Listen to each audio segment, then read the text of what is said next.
One fight that could happen to a guy I think you probably also want to fight, and that's Darkside Phil. If that fight came up, would you fight Phil? No, I don't want to fight Phil. I Okay. don't. That was not the question. Okay. He said, "Would you?" Not do you? Nah, because I don't hate Jeremy either. He's really pissed me off before. I used to hate him, don't anymore. But I'd like to be in a ring with him. That would be entertaining. Phil is like my show. It's like 90 Day Fiance. It's like, Phil is my 600-pound life. He's my reality TV show. So I don't hate him. He's like a science experiment that you just can't stop staring at.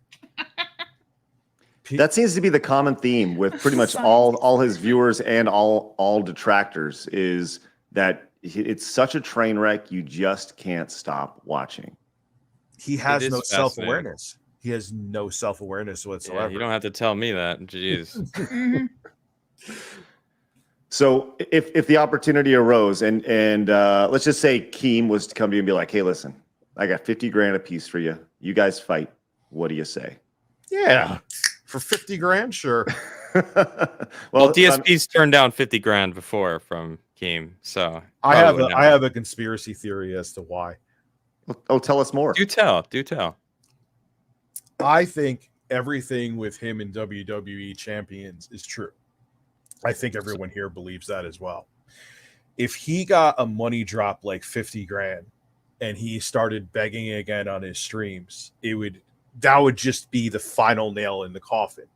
Whereas if he kind of piecemeals the money in bags, he could do the whole I'm in dire straits thing, even though he just spent, someone thinks, like almost 3 grand on WWE. So I think beyond the fact that Phil is socially inept and can't work with other people, which is a big part of it too, if he got a big bag of money, it would be burned through real quick. Yeah, publicly. If he got a big bag of money like that and it was burned through, he couldn't cry poor anymore. That's a good point. I think you're 100% right. And the funniest part about it is I think he wants the money so bad, but if he takes it, he'll get caught up, like you said, because it'll be gone in a heartbeat. Because he can't help but to spend it on that. Or the government would want it, because he probably owes that. That's a good point too. He basically admitted to tax fraud on our show. So just kind of weird. I think that everything you said, Rich, makes a ton of sense, except for the fact that I don't think he thinks that far ahead. Because not that smart. When you ask him, you say, what does the next 6 months look like for you? Would you have a business plan? He goes, nope. Like, he's not thinking about he's not thinking about the consequences of this. What does it make? What does it look like if somebody hands me 50 grand to do a show or a fight or whatever it may be? I don't know. I just don't think he thinks that far in advance. And I think everything you said sounds way too logical. And it's a good theory, but just based off of the track record, it doesn't make a whole lot of sense. But with him, yeah, it doesn't, because you saw, it was amazing watching like that. I ended up getting less sleep because I saw you on. So I'm like, oh shit, I have to watch this. And you saw the Phil brain filter, where you type one thing and he literally sees something else. Like, I was like, what are you, like, he did that to me with an email. I'm like, what the fuck are you talking about? And I showed it on my stream. Like, how did you get that from that? And it's just like, it's like frustrating and baffling. It's like, how do you, like, he literally thought Critical was saying, wow, he was so brave for streaming after he masturbated. Like, no, dude, he wasn't. He was being sarcastic. Like, how did you even take it as that? It's one of them things. It doesn't happen immediately too with Phil. It takes a minute for it to like transmute to this other thing. Because at first he said exactly what Craig said on his stream, and then as his opinion changed, he like morphed reality. And I always call it, he lied to himself so much until he convinced himself it was true, and now it's his reality. You know, people living with delusions often do that to them in their head. They're reliving something And every time yeah. they relive it, they alter it slightly to favor themselves. Yeah. And you could see this with Phil very clearly, how much that he will, it's because he's on a stage trying to convince his audience that he's the victim.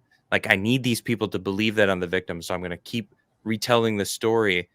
And eventually I'm going to get to this point where I am the victim. I am the victim now. I truly believe I'm the victim. I really think Phil believes that we wanted to shit on him in our interview. Right now, like thinking yeah. 2 months ago, like he was telling us how fair it was and how he was totally fine with it and that it was a great interview and he enjoyed it and was looking forward to coming on again.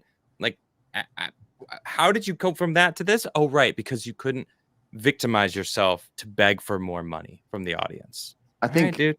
He was hoping. Oh, I'm sorry to cut you off. Go ahead, Rich. It's you, baby. He was hoping that this, when he came on Side Scrollers, because he was a fan of Craig, that from Screw Attack, that it was going to be like a softball interview, like you were going to ask him just about games and stuff like that. No, Phil, they're going to, whatever your brand is, just like you brought up the cucumber shit before, that's part of my brand. You're to interview someone, you're going to ask about the stuff that's relevant with them. 95% of Phil's brand is begging.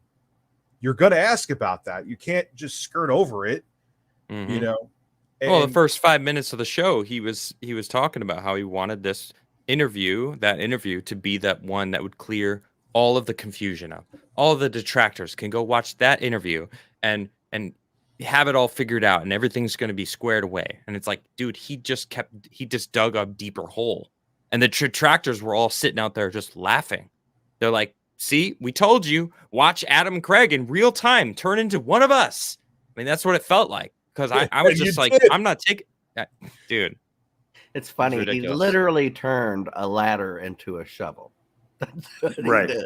Literally. Well, I think the thing for me is, when I reached out to Phil, it was meant to be just like a, appearance, just be on the show. We'll, talk about some gaming stuff, whatever. And then obviously it became larger than that. And then it was like, well, let's have this interview and let's, what I told him was, let's address the elephant in the room. And he was like, what elephant are you talking about? And that should have been my first like, aha moment of like, right. And red flag, yeah. So we went in and did the interview, and I think in Phil's defense, I think what Phil is upset about, it's not the interview itself. It's the day after where we decompressed, because that's the one thing that I decompressed. Well, because we all did. We all did. True, but we weren't able to all talk together, right? Correct. And that's the one thing that Phil, in his brain, he sees one broadcast to another, and he thinks that we spoke to each other in between then about what happened. And that's not the case.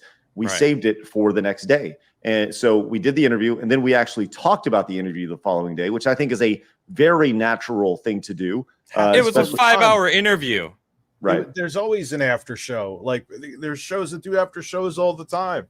We have one on Patreon every single day. We do a Patreon post show every single day, but it's different because Adam had to leave. He was getting ready to eat, and it gave us an opportunity to kind of dig into it. And he felt that we dug into him too hard, and he wasn't there to defend himself. And I don't think that that's very reasonable at all. He's like, well, Barbara Walters wouldn't do that. Why would Barbara Walters would have never done that? First off, did he say that? It was something. Well, I don't know if he said Barbara Walters, but it was something along those lines. But Walter Cronkite would have never done that to him, right? And it's like Barbara Walters didn't have a daily podcast to talk about things, and like, right. And Barbara Walters didn't have on people who masturbated on the internet either. That is a very valid point. Well, he's upset about the next day, and he felt that we dug into him too far. And as I showed in the emails, I was very transparent with him. Hey, man, we're frustrated. We came into this, and the thing about talking about it, giving us a day to think about what happened, I think that made us more angsty going into that next day, to talk about, be like, man, that was really frustrating. And I was nothing but transparent with Phil the entire time. And it shows in the emails. And the thing that drove me most crazy was the fact that I showed these emails, and I showed him talking, then I showed the emails that were sent, And I don't know how, like, it just goes back to the idea of like, I don't know how you can tell Phil, like, go like, look, this is a Sharpie marker. And he's like, no, actually it's a blue crayon, you know? And you can't convince him otherwise. He yeah. sees the blue crayon, and there is nothing. God himself could come down and say, Phil, that is a black Sharpie. You'd be like, no, it's not. Right. And what's fascinating is that was meant to be a one-time thing.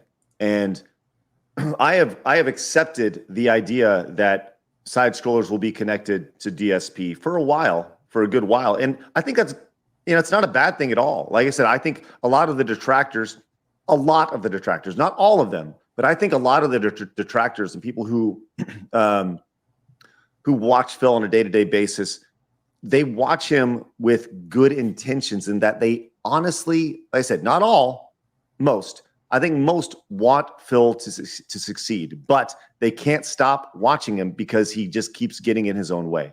And had I known we'd have 2 months of content out of this one interview, I mean, Jesus Lord. Yeah, I mean, welcome to Phil. I could, like, here is the thing that people, because Phil's like, oh, Rich, you're riding my coattails. Like, look, I always get content from Phil because Phil just trips over himself multiple times a day on a daily basis. But if Phil left the internet, I would be okay. But he just is just fascinating. Like I said, he's like a show to everybody. I don't want to see Phil fail, but I kind of am indifferent either way. Maybe that sounds fucked up, but he's just. Well, I said this yesterday. If the drama were to disappear, DSP would disappear. Yes. He would go into a small little corner of the internet and continue to beg, and the people who follow him now and actually still support him somehow would stay there with him, sure. But on the minds of the average internet, it's probably not on the mind of the average internet user or internet enjoyer, I should say. But in certain circles, everyone knows about DSP. I mean, I didn't know about him until Craig told me we were going to interview him, but and I it's still because, kind of wish I didn't.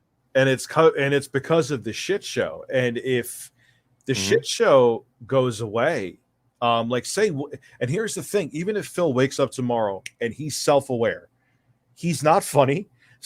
So like the audience that tunes in for his humor that he does without even realizing it, they would go away because Phil would he would have like his yuck jokes and people would be like, yeah, this is boring now. You're self-aware. Goodbye. So he still makes a living because the fact that he lacks self-awareness. The craziest part about the whole thing was Adam and Craig told him their opinions before we cut that interview. Everything we said the next day, they said to his face. Okay. The only people that didn't was me and Blabs, but that's because we were busy working, doing other things. Mm-hmm. Okay. And now, of course, we're going to say our opinion, but our opinion wasn't like so different than Adam and Craig's opinion. So like, I think I said like two things. That's exactly. it. What did we say that was so offensive the next day? Nothing. That wasn't already said. To be fair, I was rather sharp because I had lost all my patience through the 5 hours. By the end of that 5 hours, I was so exhausted and fucking hungry that if I didn't get some food in me, I would have. I don't know. I probably would have snapped at him because I was just getting fed up with being fed lies. Like I don't have patience for that shit. I'm almost 40. I've dealt with fucking liars in my life, and I don't have fucking time for that shit. Like, nah. If you're gonna fucking bullshit me, like, get the fuck out of my life. I don't need to deal with that shit. But, and this is a professional liar here. So all I was doing was just well, I was being polite to him. Right. Me and Craig gave him every opportunity there is in existence to clear his name, like he said he wanted to do. But all he was really trying to do is just convince the world that he is correct, that his lies, that his delusional world that he has built up around himself with that has a barrier between him and the detractors. This is the little bubble that you must believe. That's the only thing that matters to him. That's all he wanted, was to convince us to believe him. And I was like, I wasn't having it. He wanted this interview that he had with Side Scrollers to be an advertisement, not an interview. That's correct. Well, I heard that continuously. Well, people were like, why would all he's looking to do is grift off your audience and expose your audience to what he does, so they'll come over and give him money. I heard that from, I don't know, probably a dozen times from different people, and they're like, "Why are you doing this?" Right? And so I think that may have been an objective, but at the end of the day, once again, isn't that ultimately like why you appear on shows, right? Is to talk about things and expand your audience and cross promote. Yeah, I mean, duh. I get it from that perspective, right? By the way, I do have a poll up in the chat, and this is for everybody because, like I said, I thought the majority a majority of people want what's best for Phil. Oh, wow. I am wrong. It says, detractors, do you ultimately, in your heart of hearts, want to see DSP succeed? Right now, 2 out of 3 people, 67% say no. I'm indifferent. I just want to see what happens. I don't wish him ill will, but it's just whatever. I voted yes. I voted yes because I want everyone to succeed. I want everyone to live a happy, successful life. I don't want anyone else to be delusional and lie about themselves to themselves. I want everyone to be able to see reality and level up in life. I think that should be a general feeling amongst humans, and we have lost that shit. It is all about me, everything. That's very true. Everything's it's just a selfish world. No one gives a shit about help. I don't want to say no one, because there's some real ones out there that will help anyone that needs it. Okay, and we're seeing it, right? And so I don't want to lose. I'm not losing faith in humanity, but I do feel that society is built, advertisements is built, the algorithms are built to help you spend money on yourself and reinvest in yourself, which isn't necessarily bad. I'm not saying everyone should be selfish a little bit. You got to be a little selfish to take care of your health.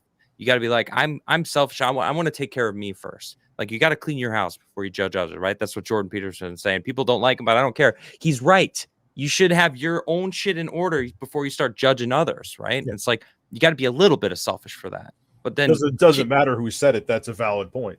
Exactly. The general thought in the chat is like, yeah, you're right, Adam, except for Phil. Right? I think that people have reached a limit with Phil. But when we were talking, give too much. When we were talking earlier about him, when you go on other shows to cross promote and all that, I think there's an element of that. See, and what Rich said earlier, he wants to go on and shape his reality. So if he gets in front of eyes, right, the more eyes he gets in front of and get to believe just 10% of what he's saying, 10% here, 10% there, 10% there. Now he's shaping his own reality to these people. And if he can start it off as these people who said this are liars, and that's the perspective that people are first introduced to him as, now he's shaping it as a positive thing for him in his mind. I think that's why he did this. Well, I think that this is a conversation that will continue till the giant atom bomb is dropped, and then we all are nuked, because it's such a fascinating thing. And he definitely. Oh, I'm sorry, I didn't mean to cut you off. Continue, Rich. Go ahead. He definitely can use therapy. But if someone said for him to get these, like, I can't, I work too much. I'm like, Phil, you can't get the therapy like I couldn't get to the gym. Like, stop. You can get there. You know, it's just that you don't want to have that mirror put in front of you. And I understand, but you need it, dude. I'm going to read a definition real quick. Mm-hmm. I'm wondering if I should read the definition before I tell you guys what it is. I am. Go ahead. I'm going to tell me who this is. False beliefs about one's power, wealth, intelligence, or other grand traits that are not true. People who experience this have a high self-esteem and insist on their importance, despite proof that says otherwise. It can be the result of a psychosis or a break from reality, which is often a defining symptom of severe mental health disorders like schizophrenia or bipolar disorder. It can also be a quest in divinity, original sin too. That is the definition of delusions of grandeur. Oh, you mean grandeur? You mean grandeur? I don't. Yeah, I don't think Phil was Grandeur. saying that to joke. I think he really. I think so too. I think he really means, like he says Twitter. I don't know why he says it like that, but he says Twitter. Yeah, Twitter. I'm telling you, he thought that's how you say grandeur. Well, no, because but I watched his. but stream. regardless though, the definition is exactly what I was thinking. He really believes he's got this high sense of self that he is above reproach. Well, Like you can't test him. You can't question his worldview. It is truth. And then if you question it, that fight or flight will trigger in him. And I said it during the show to his face. I said, I'm shocked you're still here. I'm honestly props that you're still here dealing with this pushback right now, because he rolled with it. And I was giving him props the next day when we were shitting on him, right? I was actually giving him props. I'm like, I can't believe he stayed through all of me pushing back on him, because I didn't stop. I didn't, go light on him. I was freaking press X. I was slamming the X button for doubt. Shout out to the meme makers out there. So isn't this the perfect example? He pronounces the word a certain way, and it's right regardless if the rest of the world says he's wrong. The entirety of the internet, everybody, his teachers, everybody who's ever taught him in life, every TV show that's ever said grandeur, every movie, they're all wrong, but That's Phil the is beauty. right. That's the beauty of Yes. what he's actually saying is Yes. pronounced wrong. It's Is actually that? like, that's the false belief that Yes. you've got. That's your false belief of intelligence. Yes. You're The perfect example. it's hilarious. Literally. Hilarious. I'll tell you what, if everybody wouldn't mind while you guys are watching, doing us a favor, hit the thumbs up button while you guys are watching. Right now we have 269 thumbs up. If we get to 500, Rich said he'll be blowing bubbles for everybody, which will be really Out great. of a cucumber. Yes. Hollow out the cucumber and blown bubbles out of it. He's gonna And he suck a hollowed it hole out with through his it, tongue. and then He did it with his tongue. He told us before the show. I know I said I wasn't going to tell everybody, but I'm excited. And if you guys are new to the show, we do the show every single Monday through Friday at 11 a.m. Central Time. Hit the subscribe button. We'd love for you guys to join us. Coming up today at 1 o'clock in about an hour from now, I'm going to continue my Mario Funathon. I'm in the process of playing through every mainline Mario game. We're on Mario 3, moving on to Mario World. I'd love for you guys to join us in about an hour from now once this show is complete. All right. I'll tell you, let's get to some super chats because we got a lot of folks coming in, and there's a lot of really good talking points from here. So let's go and read these off. Dag says, "Hey everyone, will you be discussing DSP?" No, not at all. Not at all. Who's that? Vanguard says, "Meaningful content. Rich level 42, Phil level 1."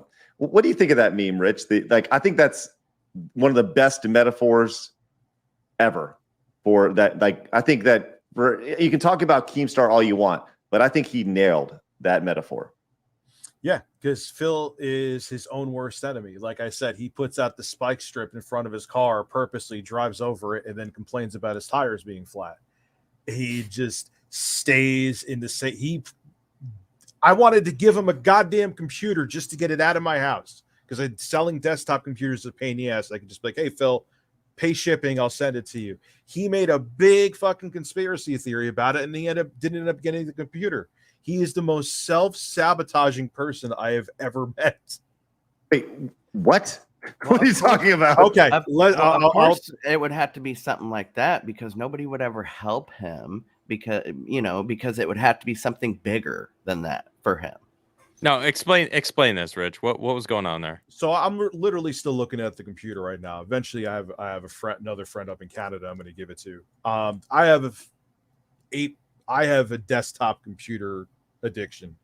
So I have another one over here that I'm not using, and I was like, you know what? I don't like selling desktop computers because shipping is always risky. And Phil was bitching about his computer. Like I said, I don't dislike Phil. I'm like, "Hey, Phil, you pay shipping, I'll send you this computer. It has a Ryzen Threadripper in it. It's first gen, but it's a big step up for what he has." He made this whole conspiracy that I was trying to do it for a spectacle. I'm like, dude, I just don't fucking care. Even if you are, who Yeah. cares? It's a free fucking computer, dude. He was probably afraid you'd leak his address or something. Like, anytime anybody gives something away for free online as a giveaway, they're giving it away for views. I'm not saying that's I have what a you theory. were doing, but that's what people fucking do. Just take the goddamn computer and shut your I have a fucking theory. mouth. No, I have a theory. I think I know his theory. Say it though. I'm curious. Okay. DSP probably believes that you put some sort of malware on there just so you can get the information of WWE champions. You know it. He was gonna get that. So I don't know, the phone emulator, BlueStacks, whatever, and play WWE, and there was going to be some sort of screen capture device that you installed on it, so you can find out that he was up in the rafters or down from the rafters, or what was it, Craig? I don't remember. Yeah, I hear you. Masturbating in the rafters. You do review. That's tech, it. Thank you. Yeah, so I knew it. You would know how to do that, right? Got him. Admit it. Admit it live right now. What? Yes, that's exactly what I was. I knew it. You were bugging. What his detractors and I put together is that he just wanted the money, and he would have gotten a computer, but he would have gotten something for like $500. He would have gotten 2,000 from begging for it, and he would have pocketed the rest. That's probably that's what a lot of people think, and yeah, I kind of agree. You're 100% right. He'd have bought a refurbished computer set. He bought one brand new for $3,000, and then kept the rest, spent it on WWE. He doesn't get his computer's running his streams fine. I'm like, Phil, how about you update your computer now to Windows 10? Put an SSD in there. Ta-da! Probably he would light himself on fire doing it though, because he's an idiot. Well, and like I said, Phil could never accept that somebody would just want to help him, because it would have to be larger than that. Because we already gave him that chance. Yeah, and so he proved it. It would have to be some grand thing, like you said. It would just have to be, because it's ego's too big. All right, I'll be honest. I'm DSP'd out, guys. I'm DSP'd out. I don't want to talk about that fucking guy anymore. I'm so sick of it. Yeah. I want to know. TSD. I know we have some super chats, but Rich, like, I want to know, like, what do you like to do? What are you into? You know, obviously you do review tech stuff. Like, when did you start even getting into this kind of stuff? YouTubing. Rich, before you answer that, I'm going to scroll the super chats on the bottom of the screen. Just know that we have read them and we greatly appreciate them, but we're going to continue the conversation as we go. If there's something that is definitely pertinent to what we're talking about, I'll make sure to bring it up. But in the meantime, just let us know that we see your super chats. And we greatly appreciate them. Thank you guys very much. We do owe one balls, though. I saw.